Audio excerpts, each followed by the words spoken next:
There was no denying that I was supposed to be doing this because the universe kept rewarding me. Not financially. The universe had me broke as a joke. But as far as the work I kept getting better and better assignments. Oh, Bevy, you're going to interview Natalie Cole on Access Hollywood. Oh, Bevy, you're going to interview Andre Leon Talley for BT. Oh, kept getting all these really great nods that the universe was telling me, yeah, you got it, girl. You're doing what you're supposed to be doing. If I had been ignoring that because I wasn't making money at it, that's only one way to chart success, the money. You got to look at the work that you're doing. And if the work that you're doing is actually fulfilling you, then yeah, you're successful. You're winning.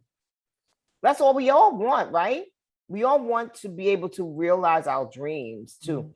In my book, I always talk about daring to dream.